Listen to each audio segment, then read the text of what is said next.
Hey guys, so I'm going to take you along for a ride. I'm heading to Lowe's and I am going to help you solve one of the major problems that I get after we aerate and overseed a lawn.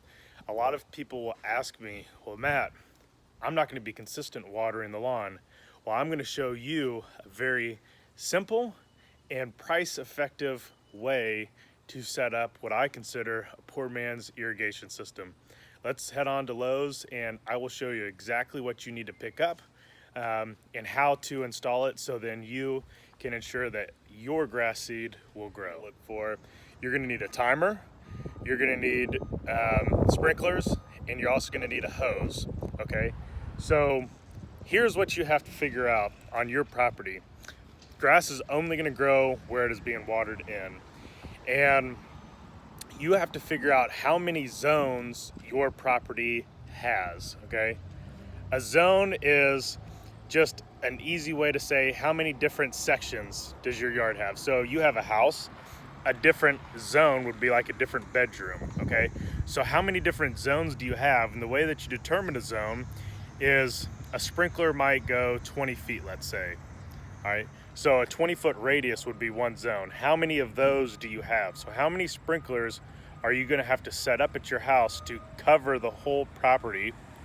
And how many faucets do you have outside? That will determine how we can set this system up. Okay, so remember, you just need a timer, you need a hose, and you need a sprinkler for each zone.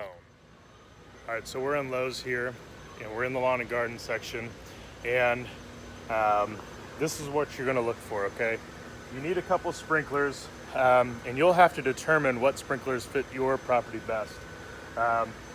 This kind of sprinkler, an oscillating one, it's going to be better for narrow areas or a big square area.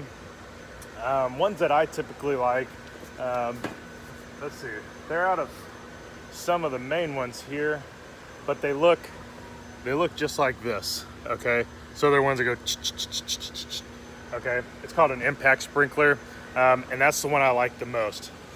You're going to need some hose, so you're going to have to figure out how far from your faucet to the corner of your yard it is, and you're gonna have to buy a hose appropriate, for that. And so they come in all different sizes, so figure out what you need and just buy what you need here. So you got your sprinkler, you want one hose and one timer per sprinkler. So if you have more outdoor faucets, it's gonna be much better for you. And then this is the winner of the day right here. These things are, this nice one is 40 bucks. They have some that are 30 bucks and they have ones that are like 20 bucks. And so what these guys are timers. So you can set these things to go off at a certain time every single day. So let's say 8 a.m. You can tell it to go off for 15 minutes, an hour, 30 minutes, whatever your care instructions tell you. That's how long you're gonna set this guy for, and it will go off every single day. So you're perfectly consistent. If you're traveling, set this guy up, leave your faucet turned on, and this guy will open and close the valve for you for the time that it needs. So I did the legwork for you guys. This is the timer to get, okay? You hook this side up to the faucet. This is the $40 one. You hook the top part up to the faucet, and then you see the two nozzles at the bottom. Okay, one's here and one's over here. This actually has two different stations, and you can put up to 3 different schedules on this thing. So right over there, I have a faucet, as you can kind of see. I'm not very good at pointing it right there. So this thing's gonna plug into that faucet. Read the instructions on this thing on how to set it up, because you can't put hoses in series because you lose too much pressure from one hose to the next hose.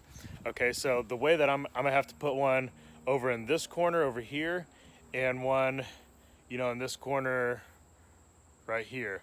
So it has to be diagonal, okay? Or one right here, and then one right there. So they need to be diagonal because I have impact sprinklers and they go all right, so they're gonna do half of the yard and then the other one's gonna do the other half of the yard. Okay, so I need 2 of them. So I'm gonna set this thing up, and I'm gonna have one hose go to that corner, okay? And it's gonna be set up to go off at 8:20 a.m. for 20 minutes.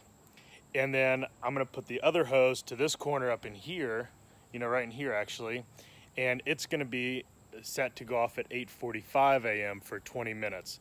So this little thing will ensure that you can set up your sprinkler that is 100% consistent, and then following the care instructions, this thing can be set up to sprinkle every single day. It can be set up to sprinkle every other day for 30 minutes, 20 minutes, whatever duration you can imagine. This thing can be set up. You can set this thing, or you can push a button on here that will account for rain delays, so tell it not to go off one day. Whatever the case may be, this thing is super awesome. It costs $40 at Lowe's. This, and then I'm going to set up a couple hoses and then some sprinklers. But right now my wife is yelling at me to go to dinner, so I can't set this whole thing up, but it's pretty simple. Let me turn this camera around, and then I'm going to show you exactly how I would do it, but I won't have the final product to show you guys, but you'll get a good idea. Okay, so this guy right here is going to plug in to this. Okay, so it's going to plug into that thing, and then you're going to leave this faucet on 100% of the time. Okay, and then the way I'm going to set this up is there's going to be a sprinkler right there, and then across diagonally there's going to be a sprinkler set up over here. And so this sprinkler is going to go from the back line, and it's going to do like half moon to this fence line. Okay, so it's going to get that half back that way, and then this sprinkler is going to get this fence line and then this concrete line right here, and it's going to get this half as it's going so we'll get the entire thing, because the sprinklers can reach from corner to corner on my property because I have a pretty small yard. So we're going to aerate this. When we moved in, this yard was absolutely horrible, and so we're working really hard to get really good grass growing here. So I'm going to set one up back in that corner, and I'm going to set one up in this corner, and I'm going to run station 1 to this corner over here and station 2 to this corner right here. So this corner is going to start at 8:20. It's going to go off for 20 minutes, and then it's going to stop. And then this one's going to start at 8:45 and go for 20 minutes, and then it's going to stop. And then it won't start until the next day at 8:20 and 8:45, and then it'll stop. And then the day after that, it'll start at 8, so it makes it super consistent, so you never have to worry about how to water your lawn, when to water, are you going to be late to work, are you going to be traveling, yada, yada, yada. It's always going to be there. So hopefully this video helped you a ton. I can maybe post a picture on my Facebook page of what the final is going to look like, but I want to get this video up to you guys as soon as possible, so I can help out more people. It's going to be in the care instructions as well as on YouTube. I'm also going to put it on Facebook, so there'll be multiple ways for you to see this video. Hopefully it helps. I know not everybody can afford irrigation system. I can't afford irrigation system. I'm never going to put an irrigation system in, but this is the cheap way to ensure that your yard will always be watered when you aerate and overseed, or in the summertime when it gets super hot and the yard's starting to have a lot of stress. You can set this thing up, but just when you mow, make sure you pull the hoses in and things like that, and then once you're done mowing, you can set everything back up. So hopefully this helped, and we'll see you guys in the next video. Bye.